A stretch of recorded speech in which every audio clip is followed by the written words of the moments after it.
Welcome to today's Explainer. If you follow tech at all, you already know that large language models are completely transforming the artificial intelligence landscape.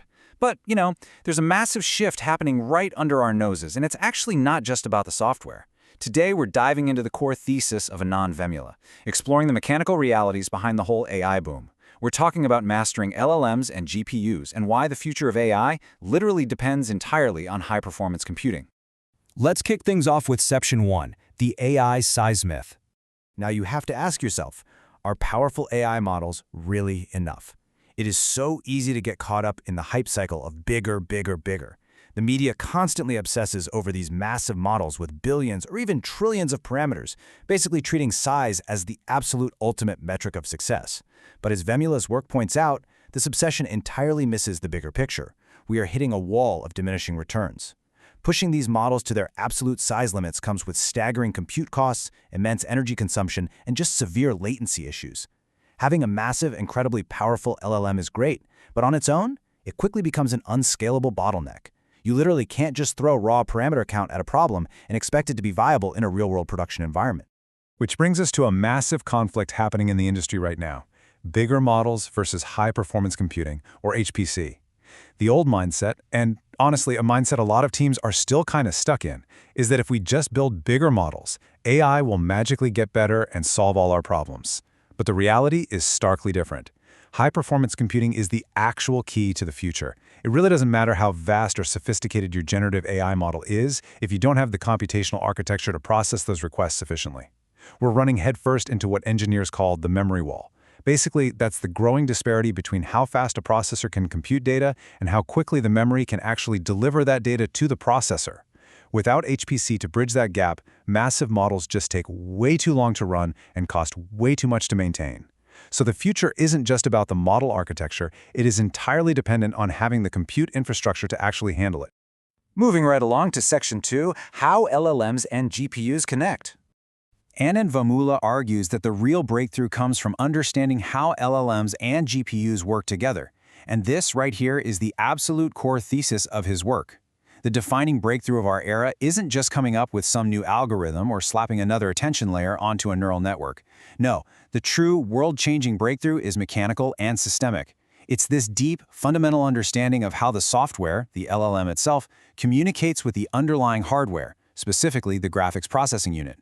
We are finally moving away from treating hardware as just some dumb pipe that executes whatever code you throw at it. Instead, the entire focus is on getting the cognitive complexity of the model and the raw parallel processing muscle of the GPU perfectly in sync. The absolutely crucial point here is hardware-software synergy, which is the integration of programming and optimization to run complex AI models efficiently on GPUs. This concept completely demystifies the AI pipeline. You see, it isn't magic. It is highly optimized programming. It's developers actively writing code that knows exactly how to utilize the unique architecture of a GPU to process data in massive parallel workloads. To put that into perspective, think about techniques like quantization. That's where you reduce the precision of the model's weights. Let's say, taking it from 16-bit floating point down to 8-bit or even 4-bit without significantly losing your accuracy. Or think about explicitly optimizing your memory allocation to keep the GPU's tensor cores constantly fed with data, ensuring you aren't leaving massive amounts of compute capacity just sitting there idle. It's about hardware and software acting as a single, unified entity, rather than two separate, disjointed components.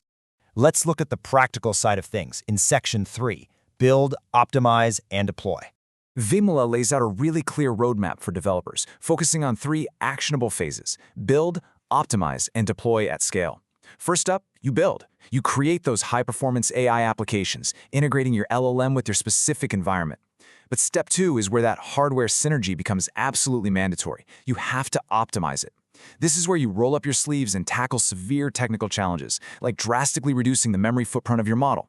We're talking about leveraging techniques like flash attention to make attention mechanisms more memory efficient, or writing custom kernels to ensure your code runs exactly the way the GPU architecture intended it to. You're fine-tuning the programming so it draws less power while calculating faster. And finally, step 3, you must deploy at scale. Because hey, running a model locally on your machine is one thing, but deploying it to the world requires advanced orchestration. You have to implement concepts like continuous batching and advanced load balancing.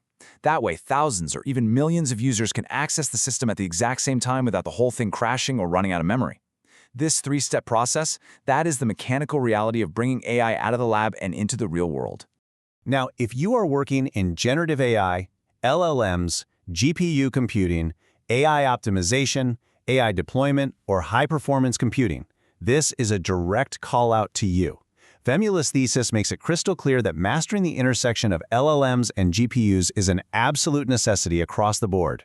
The era of hyper-specialized silos, it's over. You really cannot afford to be just a software engineer who ignores the hardware realities, or a hardware specialist who's totally blind to the intricacies of model architecture. The professionals who are going to lead the next decade of technology are the ones who truly understand how the entire stack interacts. Mastering these interconnected disciplines is for sure your future in this industry. Which brings us to our final takeaway in Section 4, the future of efficiency. Ultimately, the future of AI relies on a really powerful trifecta: faster, smarter, and more efficient computing. I think we firmly busted the myth today that bigger is always better. Instead, the whole industry is pivoting towards these three pillars. It's about systems that can process complex generative tasks with incredibly low latency. That's the faster part. It's about models that intelligently adapt to leverage hardware capabilities and dynamically allocate resources. There's your smarter. And most importantly, it's about more efficient computing, which fundamentally comes down to total cost of ownership. It's all about maximizing your compute resources to achieve incredible throughput without wasting time, energy, or money. The winners in the AI space aren't necessarily going to be the ones with the largest models. They're going to be the ones who achieve the absolute best performance per watt and performance per dollar. So I want to leave you with this. As AI pivots from size to efficiency, how are you adapting your skills for a hardware-driven future? It's a question every single developer, engineer, and tech enthusiast really needs to ask themselves right now. The paradigm has completely shifted away from raw model scaling and straight into hardware-software synergy. I highly recommend checking out Anand Vemula's book, Mastering LLMs and GPUs, or reading his article to start adapting those critical skills today. The hardware-driven future is already here, and now you've got the map to navigate it. Thank you so much for joining me for this explainer.